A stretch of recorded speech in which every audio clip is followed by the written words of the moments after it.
Kendra, you may read your vows.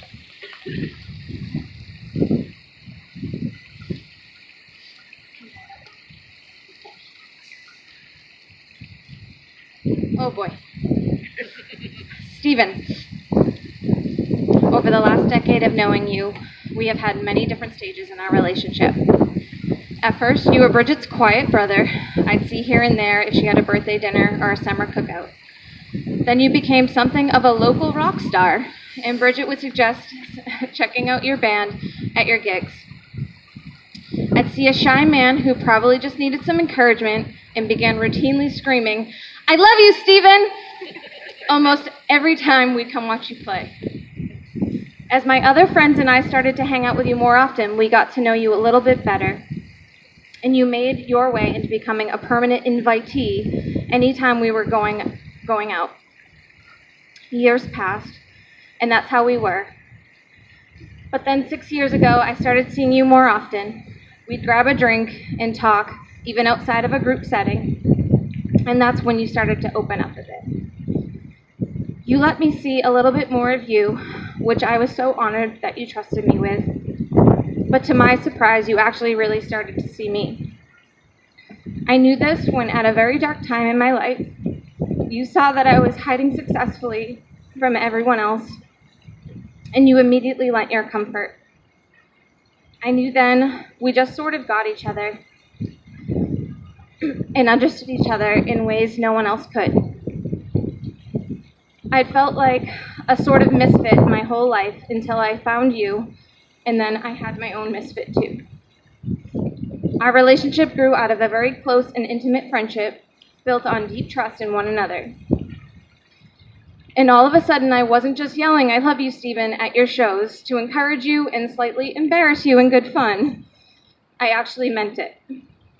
I remember vividly when we first started dating and telling people we were an item that I expressed just how obsessed with you I was.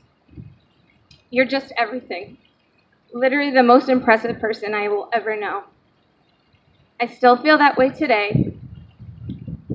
And I can't even believe that you would want to marry me as I stand here in this wedding dress in front of you. I am so completely grateful that you are marrying me. And I promise I always will be. I vow to always appreciate who you are and all the hats that you wear, whether it be a mailman's, a hunter's, a musician's, or even a Patriots fan, even though I hate football. Because I love you and how diverse you are, and your life reflects that. I vow to always encourage you to be your best self and help you in any way I can to achieve that in all of your dreams. I vow to cheer you on in your triumphs and to be your shoulder in your losses. I promise to always work my hardest in any way I can so that I can give you your best life. Whether it's traveling the world so that we can gain new experiences, making our home something that you'll be proud of, or cooking you a meal that should feed a family of 6 because you're so hungry. I vow to comfort you when the day or the world has gotten the best of you. I just got snot all over. No, I vow to stand.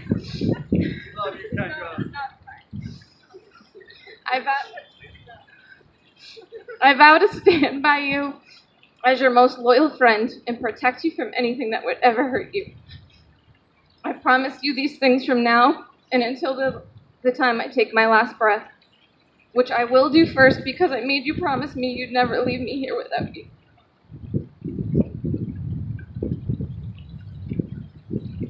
Well, Kendra did write this, but I have to agree. Stephen, that will most likely be hard to top, but give it a whirl, my man.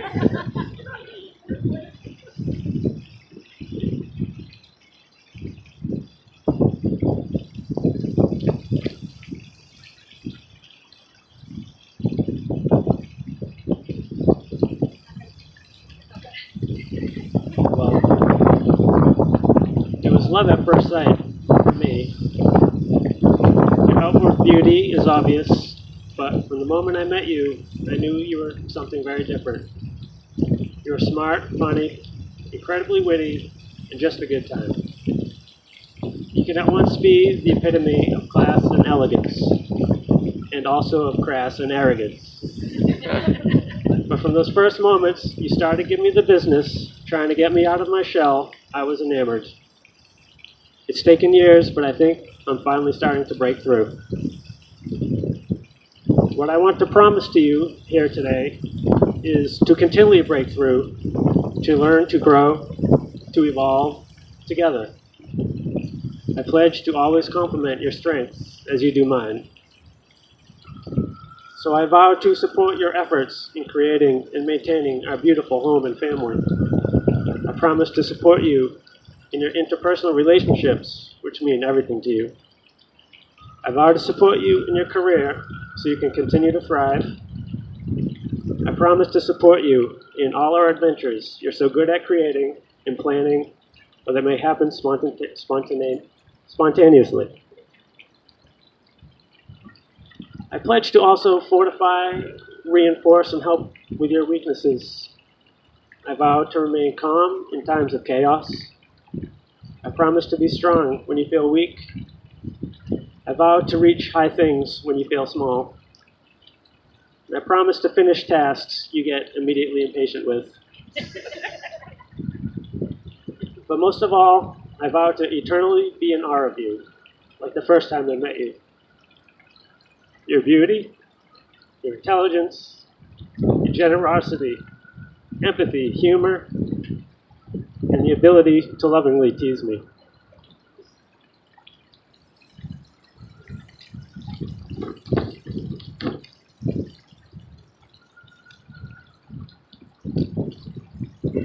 Give me a second. I gotta compose myself a little bit. All right, we will now begin the exchanging of the rings. Your ring is the outward and visible representation of the inward and invisible bond which already unites your two hearts. As this wedding already gives insight to, these two kids are far from traditional. I mean, I'm here. And dance to the beat of their own drum.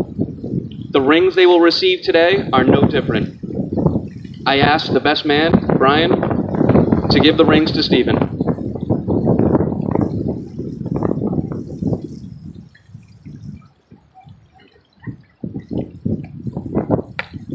Stephen, place the ring on Kendra's finger and repeat after me. I give you this ring.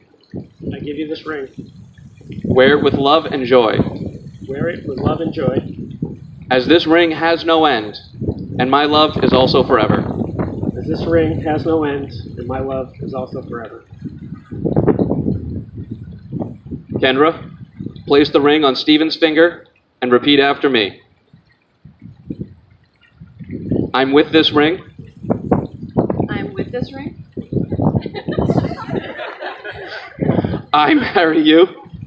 I marry you. Wear this ring forever as a sign of my love. Wear this ring forever as a sign of my love. May these rings remind you daily that you are surrounded by everlasting love.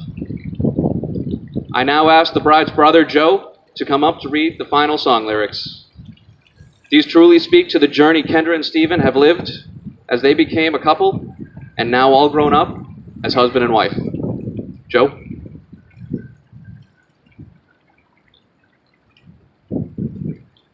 Finally Forever by Chris Cornell. On the silent night, so out of place, I almost lost my nerve. When I saw you walk into my space, a woman like you I could not replace. It took some patience to catch your eye, some patience to win your heart, but now it feels like I don't have to worry at all. It's finally forever. There's no hill I would not climb for you, no bridge I would not cross, no moment passes in my life that you're not in my mind, together or apart. And it took some patience to catch your eye, patience to win your heart, but now it feels like I don't have to worry at all. It's finally forever.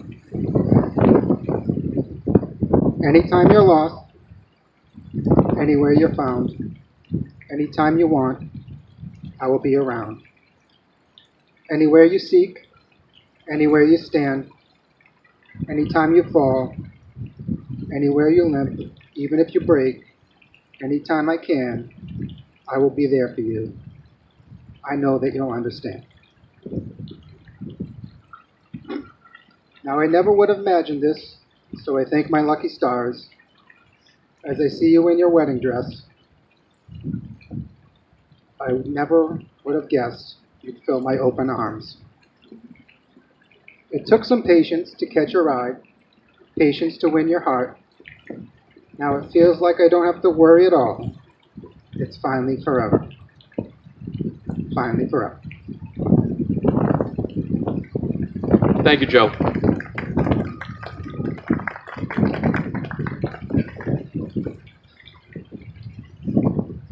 Now, without further ado, by the power vested in me by the state of Massachusetts, Tom Brady, and the website I paid $25 to be able to do this ceremony legal-like, it is my greatest honor to declare you as husband and wife. You may seal this declaration with a kiss. Yeah, buddy! Woo! Friends and family alike, I am pleased to present the newlyweds, Mr. and Mrs. Stephen Anderson. Woo!